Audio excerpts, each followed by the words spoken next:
Hello and welcome back to No Bullshit. Today we return to covering the crime-ridden city of Oakland, California, which also happens to be majority black, just saying. And of course, they also have a law-breaking Democrat mayor, Libby Schaaf, Jewish, who just last week warned her illegal citizens of an upcoming ICE raid, which resulted in an estimated 840 felons escaping and left to roam the streets and commit more crimes again. And this time it appears some other lefty SJW citizens in Oakland are following their mayor's lead. One might even say the city of Oakland is rejecting all forms of law enforcement, which isn't a smart thing to do when you rank third for most violent crimes in the United States. Not too smart to do at all. I'm going to go over the whole story now, so let me go ahead and explain. If you have sworn an oath to protect and serve, then you better go elsewhere for your cup of coffee. An Oakland coffee shop is getting backlash from the community over its refusal to serve officers.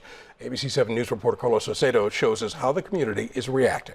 A few weeks ago, a controversy erupted in the Bay Area when a worker at a coffee shop called Hasta Muerte asked a police officer to leave the shop. Their store had a new policy that prohibits employees from serving police officers in uniform. What a winning strategy you got there. No cops allowed, just like that gym in Atlanta we covered last August. For some reason, these majority black cities, ridden with crime, they're rejecting the cops who are there to serve and protect them. Pretty messed up. And I'm sure they blame the cops for the crime in some weird messed up way. Mental gymnastics, racism. But of course, the police are the people there trying to help, and they're the ones really trying to stop crime. Back to Oakland though, and now we got a coffee shop banning police in uniform. Pretty pathetic, especially since these left-wingers are the same people who condemned that florist in Washington for not selling flowers to a gay wedding. But discriminating against cops is fine and dandy for some hypocritical reason. I think the main takeaway here is this: these people hate the police. There's an anti-cop mentality going on in all these communities, and they just happen to be crime-ridden too. Go figure. But I don't think this is a coincidence. Basically, these people are anti-cop because they're pro-criminal.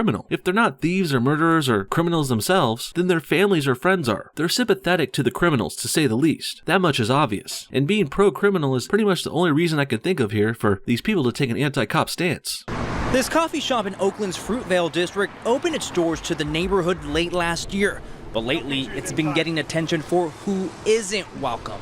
They have the right to refuse service or to serve anybody in their community. But these leftist, liberal logic using Democrats will never admit to this. No, this coffee shop has other bullshit excuses for why they won't serve cops. First of which coming from a post they made on Instagram in response to the initial controversy. Look here, this lengthy post begins with a message in Spanish, reading, "Talk to your neighbors, not the police." Sounds like some old school gang culture kind of stuff, right? It's basically saying no snitching. Snitches end up in ditches. That kind of thing. The post goes on to explain the coffee shop's policy, with one line clearly stating, "We have a policy of asking police to leave for the physical and emotional safety of our customers and ourselves." This makes no sense to me. The only reason to be physically afraid of the cops is if you've done something wrong. If you're acting a fool or on drugs or something, then yeah, I'd worry about the police. But if you're running a supposedly legitimate coffee shop or just buying the coffee from there, you shouldn't really be worried. Damn, you know what? This has got me thinking this coffee shop has some shady shit going on there. Something in the back room, laundering money or something. I mean, why else would they be so worried? And as for their emotional safety, I mean, come on people. Oakland from 1995 called in. They're saying 2018 Oakland is acting like a bunch of wussies. If you're really that emotionally distraught by seeing cops, then you need to stay in the house, buddy. The real world ain't for you, kid. And who's gonna enforce this anti-cop ban anyway? Let's just say a cop walks in this coffee shop. The barista there tries to kick him out, but the cop refuses. What's the staff gonna do next? How are they gonna get him out of there? By force? The guy's got a gun. You can't force a cop to do something. Who's gonna kick the cop out of there? What are they gonna do? Call the police on the police?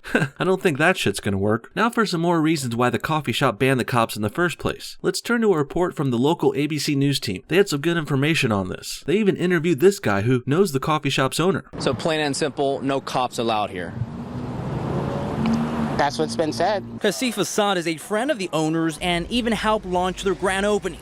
He said their refusal to serve officers is more about taking a stance against police brutality. All they do is harm and threaten people and harass people. What a fucking idiot. Harming people isn't all the police do. Not at all. In fact, the police are only going to harm you if you resist arrest, or if you're killing people or something. The idea that these people in Oakland are taking a stance against police brutality is laughable. There's no police brutality problem. 99.9% of the time when police get brutal, it's justified. It's legal and necessary force the cops are using to enforce the law and protect the city. So, from what I've seen so far, the reasons for this police ban are all bullshit. My best guess is the shop is run by a bunch of Black Lives Matter type people, who instead of blaming the criminals for the crime, they try and blame the cops. Everyone's racist and the cops are always wrong. That kind of thing. They're blaming the people trying to help them. The cops are risking their lives to do it too, by the way. Soon after the incident, the Police Officers Association sent the coffee shop this letter expressing a desire to talk, a sentiment shared by Councilman Noel Gallo. I know we may have some personal situations, but I can tell you that the police officers, the majority, are good individuals. Police have yet to get a response to their letter. That's right, the police are majority good. A large, whopping, dominating majority of cops are good people who work hard and risk their lives day after day for their city. The police don't deserve treatment like this. No one does. And especially not in Oakland. Like I said before, they have big crime problems there, especially of the violent kind. So that means cops are needed in Oakland more than ever. They should be praised. They should be getting free coffee and donuts daily, not banned from leftist, communist, collective bullshit coffee shops. Later, the KTVU station that also reported on this story, they pointed out that the shop is a worker-owned collective with an anti-establishment bent that seeks to combat the militarization of police. Wow, that sounds like some communist-level bullshit tier propaganda to me. Fucking pinkos and their collectives? Give me a break. The establishment which you're working against is the same one that serves and protects you and provides water and electricity for your building and keeps your hippie coffee shop from being robbed every night. In fact, you know what? If I were a thief in the Bay Area right now, I might think about targeting this coffee shop, if we're being honest. Can a place that goes fully anti-cop like this really expect to be protected by the very same police department? I don't think so, and I think that makes them vulnerable to some crime themselves. Just saying, but I digress. The news isn't sitting well with other business owners in the neighborhood who are outraged. For him to come and introduce himself to a new business and receive that kind of treatment is not acceptable. We tried going inside. The owner kicked us out, refusing to talk, but they do stand by their policy. And about the militarization of police, well, that's just more coded anti-cop made-up bullshit. I guess militarized sounds better and more evil to these Black Lives Matter types, when really the cops are just arming themselves with guns and sometimes vests and armor. Yeah, maybe they even need tanks now in Oakland too. I don't know. Whatever it takes to stop the out-of-control violent crime there. To me, it sounds like the police might need militarization in Oakland.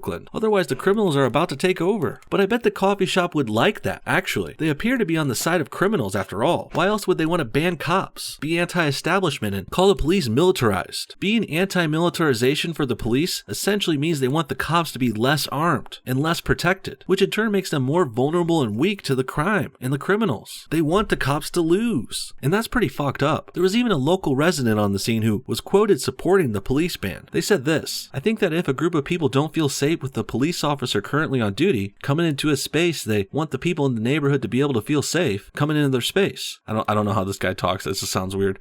"Then that is a choice they should be able to make," said Tanaya Gunter Brown. I'm gonna guess that's a black woman. You don't know me. Nice, Mrs. Pancakes. Real nice. For now, police patrolling the Fruitvale neighborhood, where the coffee shop is located in Oakland, they're gonna need to get their coffee fix somewhere else, like Starbucks or Pete's Coffee up the street. And quite frankly, they're likely to get a better cup of joe there. Bash the chains and the corporations as much as you want, but I've had coffee from these hippie collectives before, and it sometimes tastes like garbage. And it costs twice as much, too. Before we go, though, I think again about the florist in Washington who refused to sell flowers to that gay wedding. Or there's even that other story of the courts ruling against those two bakers in Oregon who refused to make a wedding cake for a same-sex couple, due to their own religious beliefs, of course. Can the cops also file suit against Oakland, against this coffee shop for refusing to serve them, which was then justified because they were hurting the barista's fee-fees? Poor girl, poor thing. I think the cops might have a case here, but let's not forget, those who protect and serve are not a protected class, ironically enough. Not like how the gays, trannies, and Muslims are protected by everyone, and every law in the book. No, the cops, they're getting screwed. What do you guys think about this story today? Should this coffee shop be allowed to ban police officers? Well, I think they have a right to refuse service to anyone. I think banning cops is dumb and uncalled for, and very disrespectful. And this coffee shop certainly doesn't have any good reasons for what they're doing. Not at all. And I wonder if the shop ever thought about banning the criminals and gang members in their town, instead of the police who are there to protect them. On a side note, do you think the Washington and Oregon people have a right to refuse gay customers? And what about the police in Oakland? Do they deserve this backlash? I say we should be honoring our officers, not banning them. No bullshit supports the cops, 100%. We support our troops too. Respect. One love. God bless America. Thanks for watching today's episode, guys. It's been another fun time on No Bullshit. Hasta luego. See you all next time.